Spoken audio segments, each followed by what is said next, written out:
Hey everyone, it's Rowdy. Welcome back to Humanity. We will now be beginning the double season 1 finale, and we will begin this with the penultimate episode of the season 1, episode 7, Ginny's Logger. Here we go. We begin the episode on a shot of the middle school finally being back at this location, having not have seen it since season 1, episode 1. And inside, we see some shots of inside the school of students just walking around and like sleeping on their desks. It's kind of like this really kind of depressing scene, showing that like some students have been here for 2 weeks without any hope. And we see like all the characters like who we haven't seen for a while. We see William, we see Logan, Cassie is there, and we actually see Cassie running towards the outside door as she's chasing after this girl who's around 12 years old, and this girl's name is, of course, Ginny. And Cassie screams for her to come back, as there's a teacher on the roof that screams for them to stop, who's holding a rifle, like keeping a watch. He says that they need to get back into school to stay safe. But Ginny says she doesn't want to hear, and she just keeps running. And Cassie continues running after her and manages to catch up to her when they get to the road. And Cassie asks what the hell she's freaking out about, and Ginny just says that she doesn't want any part of this anymore. Being here, it's too depressing. She'd rather take her chances outside. She knows there's these walking corpses now, but she'd rather risk herself out here than just sit there inside the school doing nothing for the rest of her life. But Cassie begs her not to. And Cassie just says that, hey, look, you stay out here, you will die. And then she just explains that my mom did die, and Sandy died. But Ginny looks at Cassie and says that she doesn't give a single flying fuck about Sandy, honestly. And if anything, it's good that she's dead. She deserved what she got. And she just continues running into an alleyway as Cassie continues to come after her. But as Ginny turns the alley, she is tackled to the floor by an infected. As Cassie screams and runs to her before it's too late, and well, Ginny is completely torn apart by this one infected. Cassie goes up to the infected and grabs it and throws it to the ground, and does tussle with it until it's shot in the head by a teacher who was following them. And Cassie just looks in sorrow at Ginny's completely disfigured corpse, and then we cut to the intro.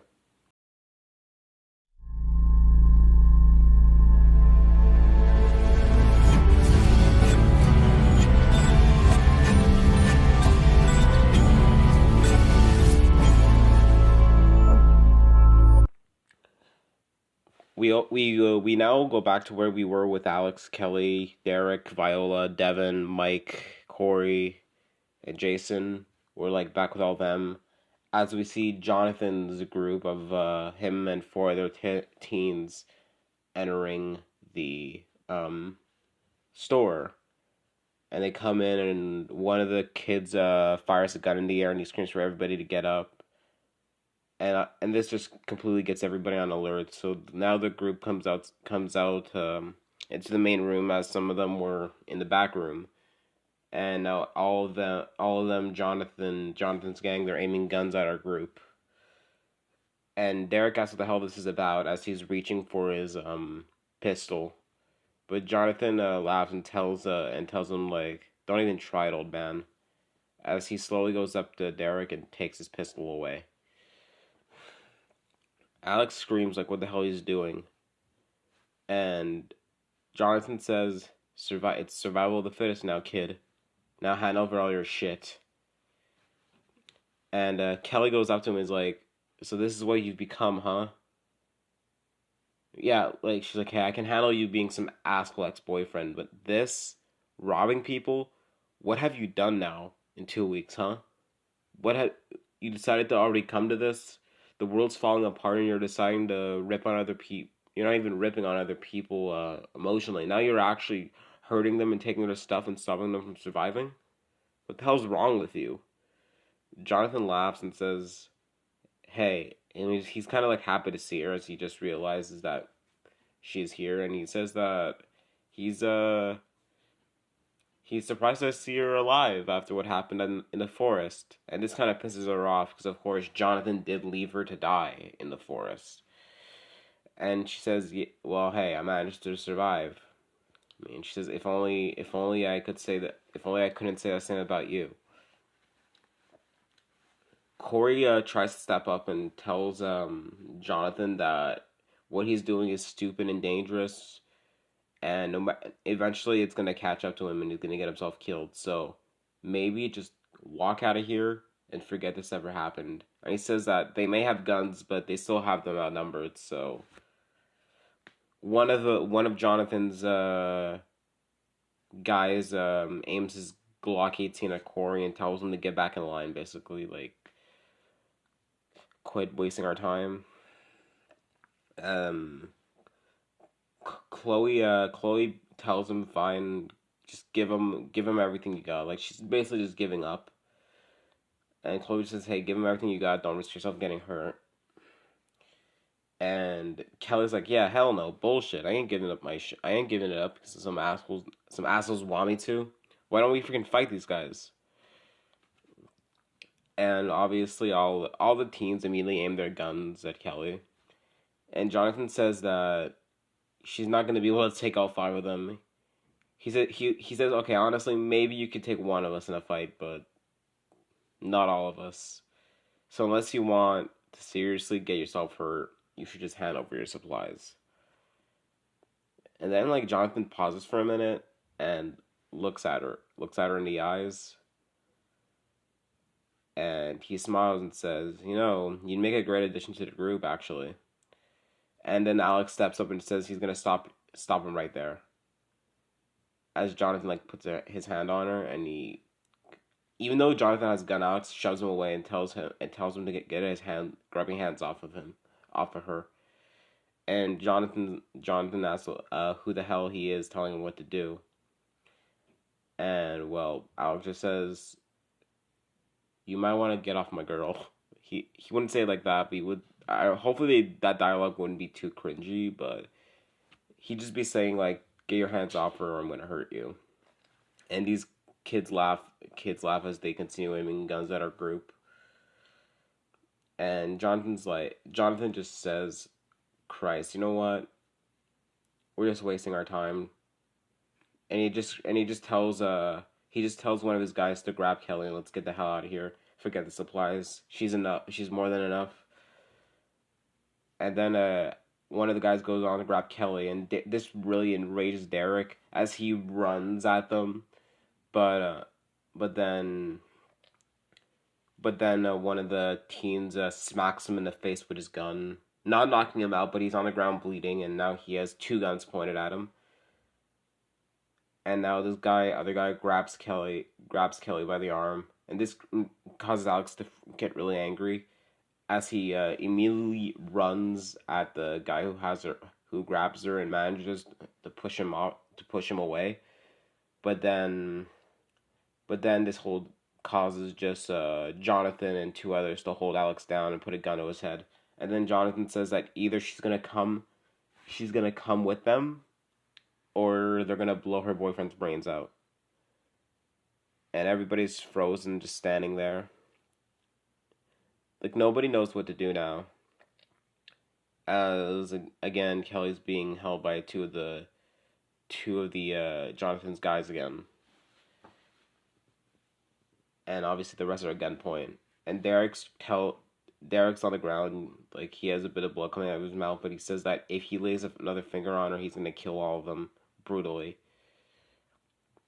And Chloe's freaking out too, like she's crying. She's begging Jonathan not to hurt Alex. And this leads to a really crucial decision. Jason punches one of the guys in the face, knocking him to the ground, and runs at Jonathan and pushes him to the ground.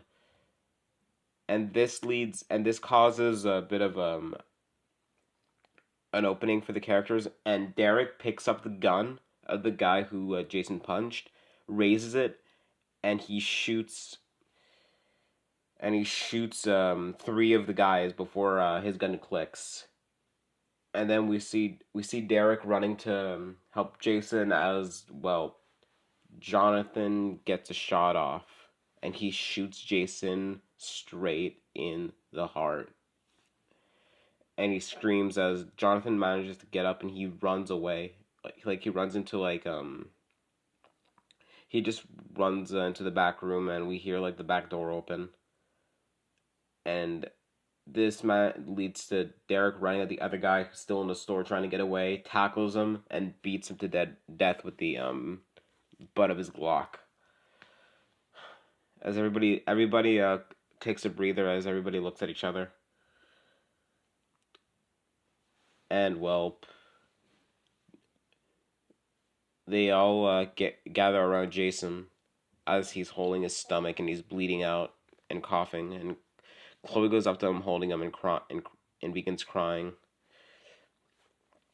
Derek helps and tries to put pressure on the wound as Kelly gets some water from her backpack to give to Jason. As everybody tries their best to keep him alive as much as possible.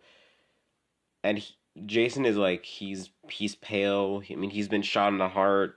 Um, he's he's spitting out blood. He can't really even talk. And Chloe's just holding him and says that he's one of the only people that actually loved her, and she can't freaking lose him. She's begging Jason to hold on. They're gonna get him help. We see Mike and Devin looking through their supplies, trying to get some medical supplies as they head back to Jason and try to patch him up, but he just continues to bleed. And we see like Derek's hands are completely like covered in blood, and he's just we can tell Jason is in so much pain, and Chloe just begs him to stay with her. She says that he'll make it. She assures him, but unfortunately, not long after that, Jason goes Jason goes limp, and with that, Jason is now dead. First kind of major death in the show. And this completely breaks Chloe's heart as she just stares at Jason's dead corpse, and then she goes back to him and starts begging him to wake up. But Derek says that he's gone, Chloe. I'm sorry. And she tells Derek to shut up. He doesn't know anything. He could be fine. It can happen. Maybe his heartbeat stopped, but Derek says that he doesn't know anybody who can survive a gunshot to the heart. Like, you can try to keep them alive for as long as possible, but it's unlikely they'll even make it too long. He says he knows because he's seen it on the field. Alex goes up to Chloe and hugs her and says he's sorry. And he's clearly like really heartbroken by this death as well, because Jason kind of treated him like a little brother, so to him it's like losing a brother. And they all stare around as they mourn the loss of Jason. As Kelly just sits there motionless and stands up, goes up to Kelly. Oh, Kelly's sitting there, and then Chloe gets up, goes up to Kelly, and punches her in the face, and knocks her to the ground. And she's just screaming that it's her fault. She said that she should have just agreed to go with them, and this wouldn't have happened. Jason wouldn't have had to do what he did, and it'd all be fine. And Kelly says that she didn't want it to come to that, and she should know that she didn't want Jason to die. There's no reason that anybody had to die. Alex begs Chloe. Chloe does just stop, and what Jason did, for all they know, it would have happened anyway, regardless. And what Jason did saved them. If it wasn't for Jason, they could have been dead right now or worse. And well, he's grateful for what he did while he was alive. Chloe says she doesn't care, and that this bitch, obviously referring to Kelly, has just kept ruining everything. She looked at Alex and says that she told him that she was going to be trouble. and this is what it came to, a life, and this is what I was scared of. You see, she's like, well, you see why I didn't want you anywhere near her? And Alex just says, so what? So what? So what? You think I'm not gonna talk to her anymore because your boyfriend died? And this is really something that pisses Chloe off, and she's like, how could you say that?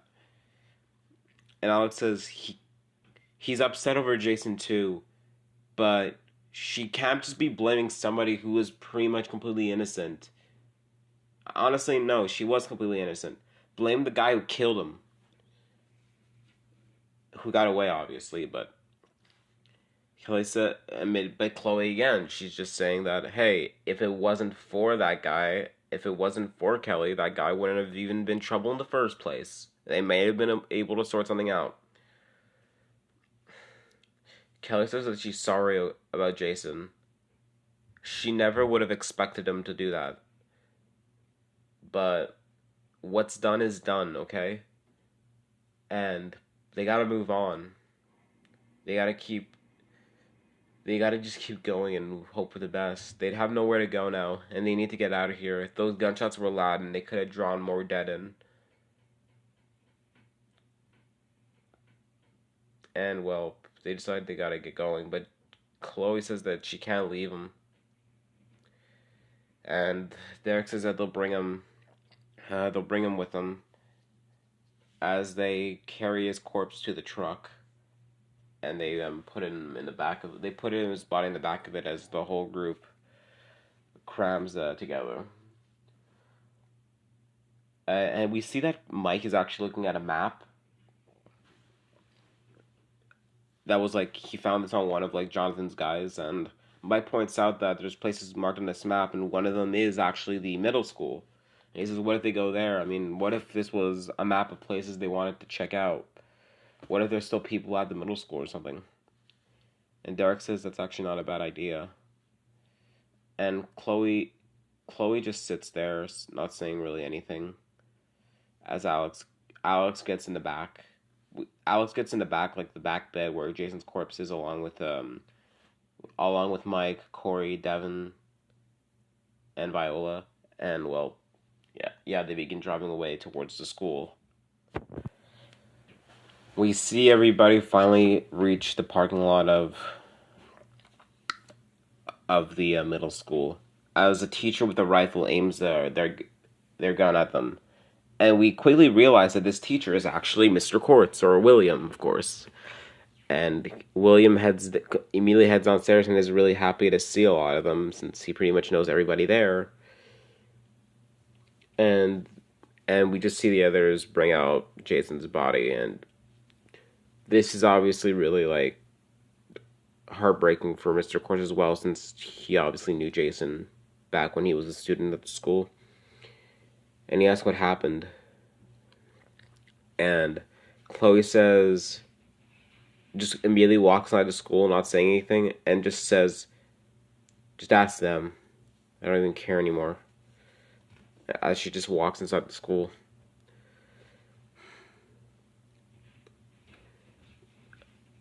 William says that he'll get some guys to he'll get some shovels so they can bury him. He says he's sorry to Chloe. But not Chloe, not to Chloe because Chloe's not there, but to everybody there. And that, well, they'll give him a nice place to rest. He'll be remembered, he promises. He says that, hey, they've lost people already, quite a few since it started. They lost somebody just this morning, actually. Little girl named Ginny, killed by one of the dead while trying to leave. Alex says he's sorry, and he is a bit sad since I think he definitely would have known a little bit, but he apologizes and says that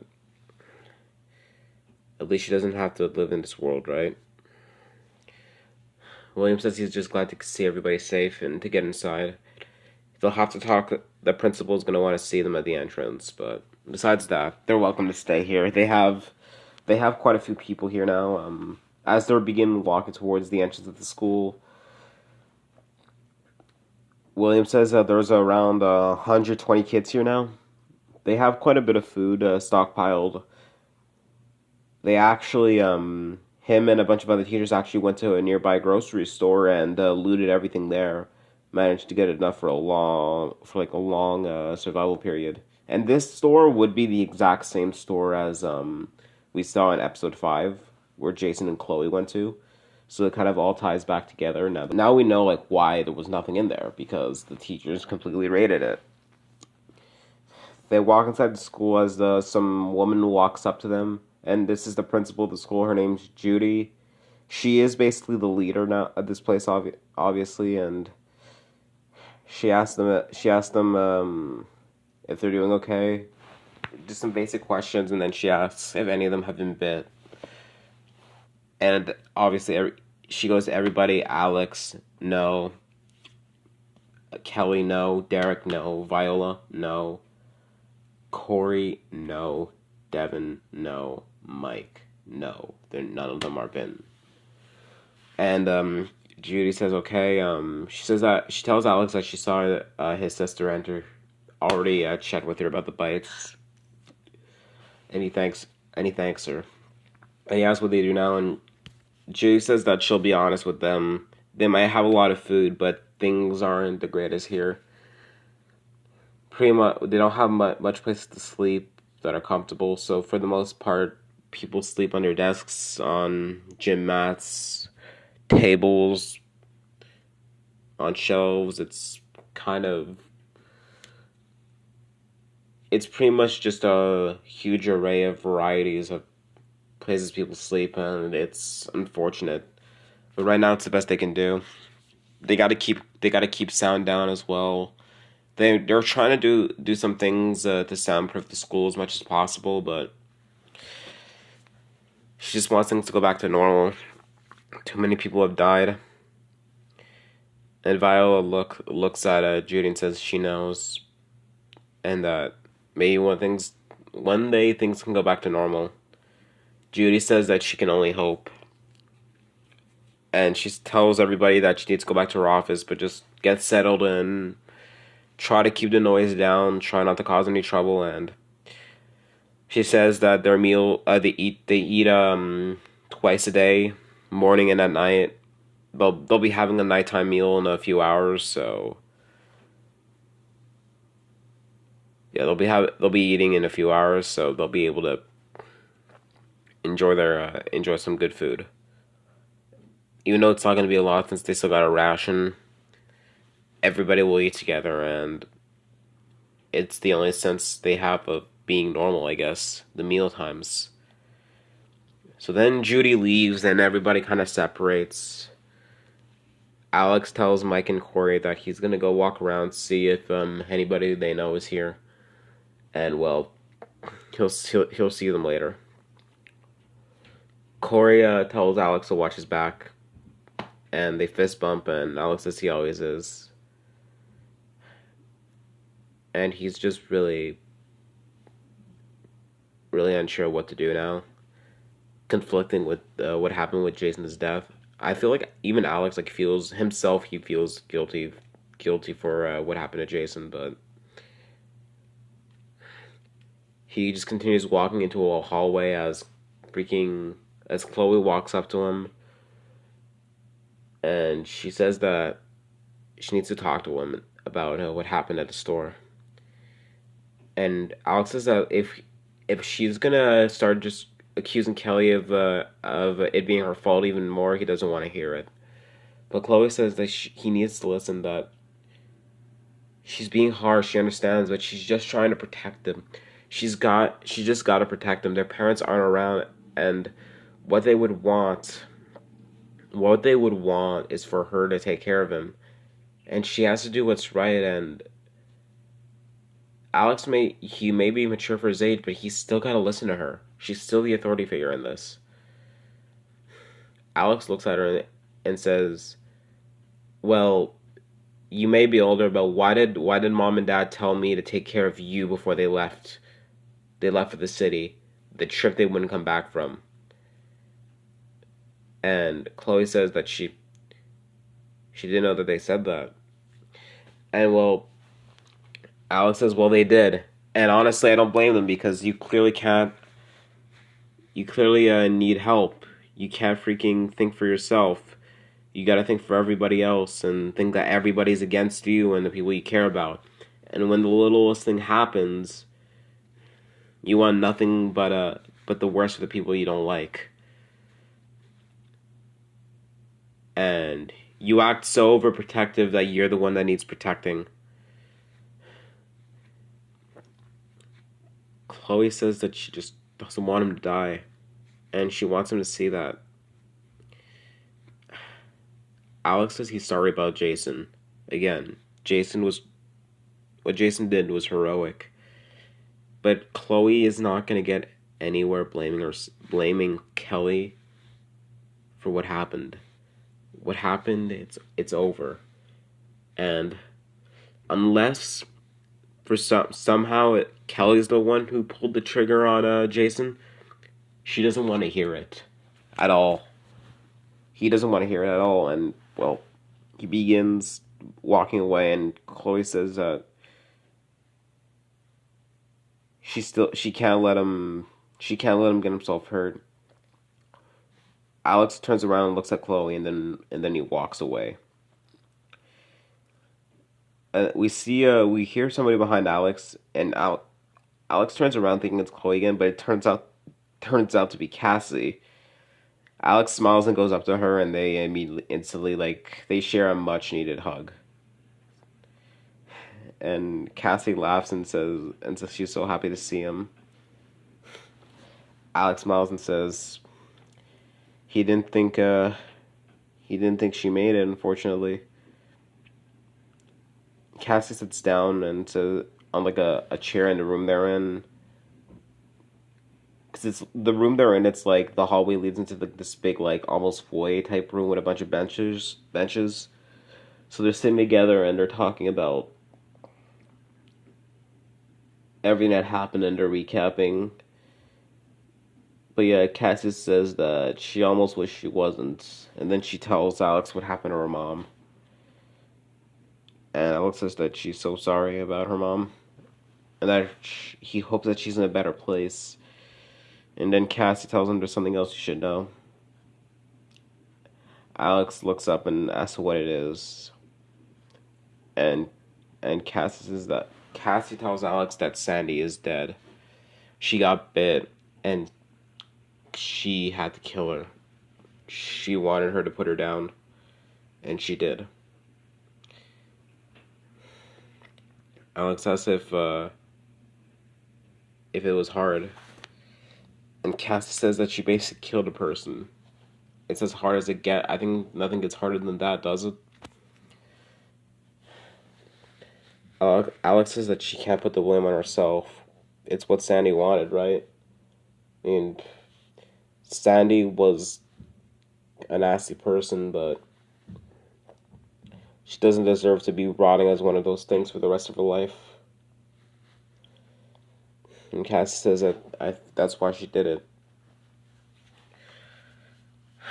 Alex just kind of recaps everything that happened. We learn about Jason and everybody. And Alex has learned that Logan is here and a couple other people, but Sandy's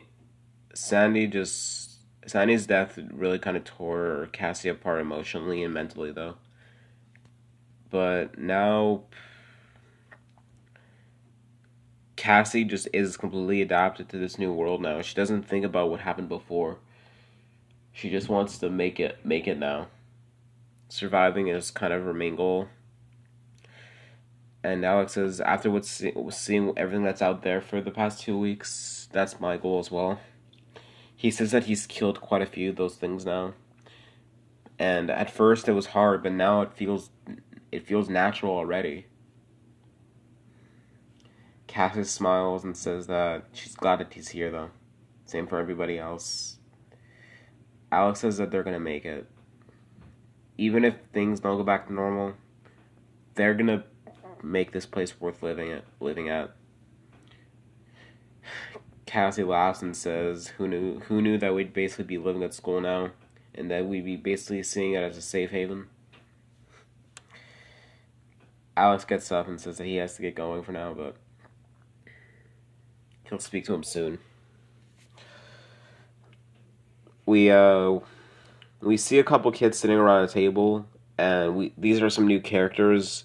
We have Parker, we have Andrea, we have Cole, and we have Dean. So four new characters, and they seem to be somewhat like friends with Alex, so they talk to him. We don't learn much about these characters. They're all middle schoolers, but they're not major players in the story yet. Sophie, we have Parker who says that he just doesn't think anything can go back to normal now. You know, he feels so imprisoned here. He knows it's safe, but is it really safe? I mean, none of them know how to fight. Only there's only like 10 teachers here. They have guns, but if a swarm of those things come with it, what are they gonna do? And Alex says that they do what they do best. They fight. He says that a couple here can handle themselves. He can. Maybe they can deal with the horde. Dean Dean Dean's surprised by this and says that Alex killing things. Jesus Christ, what happened to him in the last 2 weeks? Alex smiles and says, "A lot. A lot has happened to me in the past 2 weeks, and some of it he wishes it didn't happen. But he's become stronger now." Alex says that he's gonna go outside to get a bit of air, so he's gonna get going. Cole Cole and Andrea kind of warn him about teachers being strict about going outside, so just make it quick. If he's just outside the main door, they won't care. But ever since what happened to Ginny, well, you know, they've gotten a lot more strict about it. Alex asks if there's any way he can pay his respects, and Andrea says you can go to her locker. They set up a memorial there. It's in like this area of the school. Like she would just give him a name of the area, and he says that her locker is like a memorial place, so he can go there and pay his respects. Alex thanks him as he goes over there.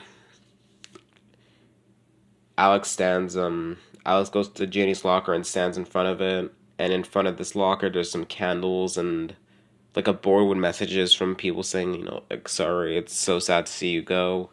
We have pictures of Ginny on the locker. It's Alex just sits there and stares at it. And though Ginny wasn't somebody Alex knew super well, I feel like this would just be a tough time for Alex and an emotional scene, just because so many people in his eyes it's just symbolism of how many people have died, and regardless of if he knew them well or not, it still breaks his heart to see all these people get hurt. And we hear somebody behind him and asks if he's okay, and then it's Viola who goes up to him, and Alex says he's fine, and just all this death has just gone to him. Viola says that, hey, can't do anything about it now, right? Alex says that he just wishes that they could survive without losses. So many people are gone now. His parents, Sandy, everybody. Everybody's everybody he knows is gone. Almost everybody he knows, at least. And Viola tells him that not everybody is, and she gets brutal with him and says maybe more people will be gone, but Doesn't mean everybody will go. At least not in the way you think. And Viola just gives him hope and says that he just needs to have some faith that he can keep the people he cares about safe. And that she smiles and says that, hey, she's got his back if he needs anything. And she just gives him his word. Alex thanks Viola and says that he's glad that she's his girlfriend's best friend. And Viola just says another thing. I don't know if this would be crazy, but she says she's glad that he's her best friend's boyfriend. They laugh and they get up. Alex says he's sorry to Ginny in front of the memorial, and he like writes he just writes something on the board saying that he hopes she's in a beautiful place, and then he walks away along with Viola. Alex and Viola just exchange a bit of more dialogue. It wouldn't be anything too important to the story, just to develop the two characters' relationship. We we see Alex go into another room where there's like an exit, and then we see Logan there as he has a backpack on, and Alex walks up to him and asks what he's doing, and there's nobody in this room, and Logan is obviously a bit shocked by this since he didn't want to get spotted, and he obviously didn't know Alex was there, so he's asking how he's doing. And Alex says that he's fine, but what is he doing? Why does he have his backpack on? Looks like he's heading out. Logan looks at Alex and says, it looks like he's heading out because he is. But Alex says it's dangerous out there. You can't go out there, man. Logan says that he can't sit here wondering anymore. He says he wants to go find his parents, see if they're okay. It's far, but he can't keep beating himself over the thoughts of them being dead or alive. If they're dead, he at least wants closure. Alex asks if he even knows how to handle himself. Logan pulls out his small handgun and he says that he snuck this out of the principal's office. He says he doesn't know how to shoot it, but he knows to aim for the head. Alex tells him that that's just part of the story though, and that he needs to know how to aim, how to be accurate and all that. But Logan says he doesn't care. He then tells Alex about what happened to Landon. And he just says that Landon was shot by the army. And Landon was innocent and he was killed. Alex says he's sorry about Landon's death. And, well, Logan says that he just doesn't want to. Another part of him is not only does he want to go find his parents, but he wants to have meaning to himself in a way. He doesn't want to just sit in a school for the rest of his life waiting for death to come at them. If he's gonna die, he wants to die out there. At least trying to make an effort to survive. Alex tries to persuade him, but it's clear that, well, Logan is not budging. Alex tells Logan to just watch himself out there. He asks if he has enough supplies, and Logan says he has food and water for a few days. He'll be fine. Alex tells him if there's anything, you come back. They high five, and Alex just tells him, "What? Just be careful." And he hopes he makes it and finds his parents. Then, well, Alex walks away, and then we have a short little montage. We'd have this like sad little montage with a song playing over. It would just be a montage of kids walking around. We'd see the kind of the meal in the cafeteria. Everybody's just sitting there eating like a plate of like beans and maybe corn, as everybody's just sitting around eating, hopelessness, not saying anything. It's just kind of to show how like dead the vibe is in the school in a way. how it's kind of just it's all the school is to a lot of these kids is a safe place, nothing else. So they sit around and everybody gets up, and then it's later that night, and we just see people sleeping. We just see a bunch of people under desks and all these like different locations.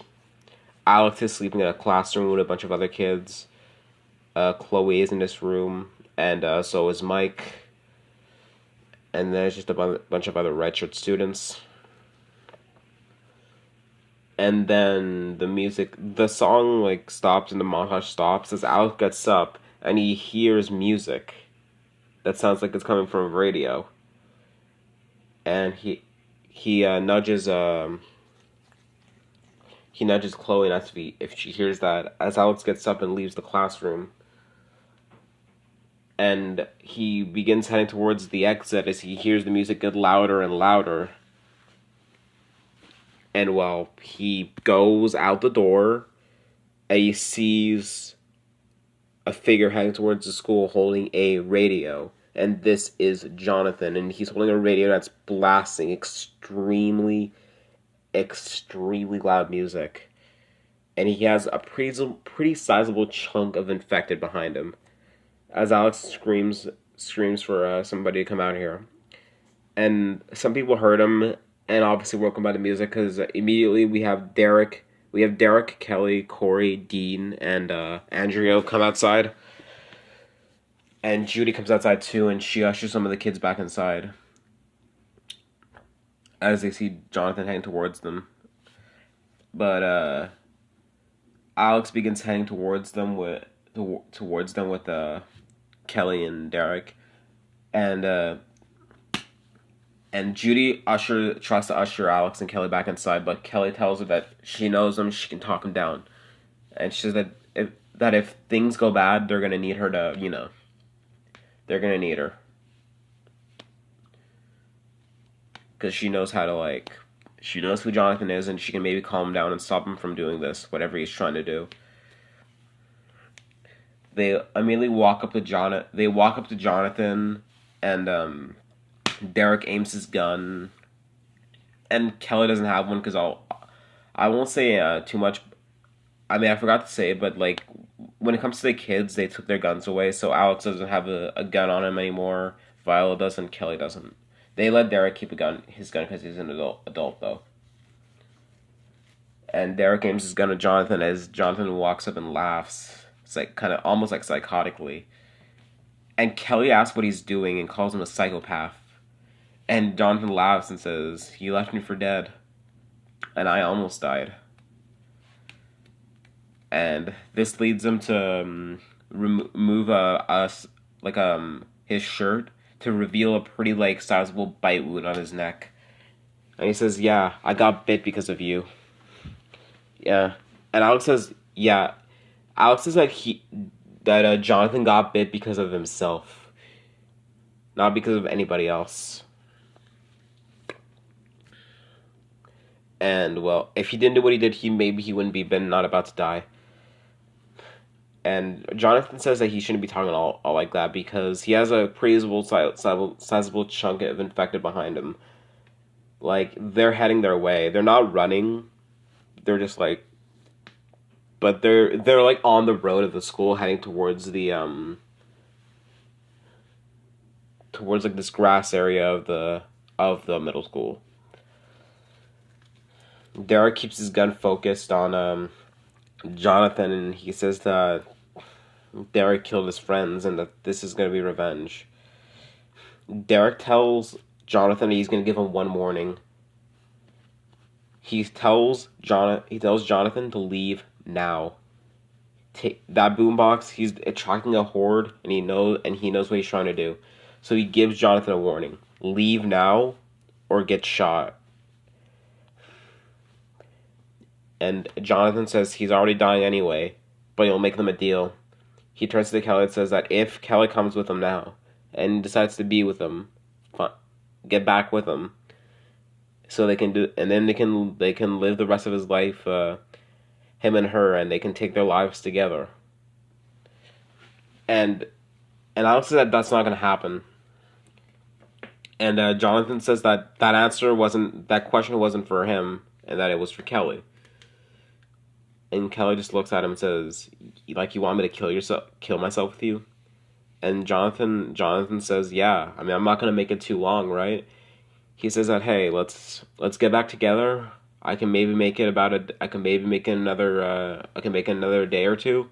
Just spend the rest of our lives together, and then when my time comes, we take our lives together, and be in the afterlife together." And he says he says that even after their breakup, he's still madly in love with her. And Derek says that he's crazy and that he's giving him one warning before he shoots. As the infected are getting they're getting unbelievably close. Like they're maybe like 10 meters behind now. As Kelly says that she'll go, she's not gonna risk anybody getting hurt. As she heads up to Jonathan and smiles at him and looks up. And she holds him and begins hugging him as Derek lowers his gun, and Alex looks in shock. And it almost looks like, has turned on the group, but while she's hugging him, she takes this as an advantage, takes Jonathan's gun, shoots him in the leg. And this causes Jonathan to fall to the ground screaming as he drops the boombox, which is still blasting the music. And Kelly gets back and tells everybody to run as we see the infected tear Jonathan apart. And this death would be extremely graphic. We would see him get bitten in the face, his eye socket get bitten out. It would be a very bloody and graphic death. And we see some students watching out the window with what the hell's going on. And we see Derek, Alex, and Kelly running back towards the school as we see an overhead shot that goes really high up in the sky.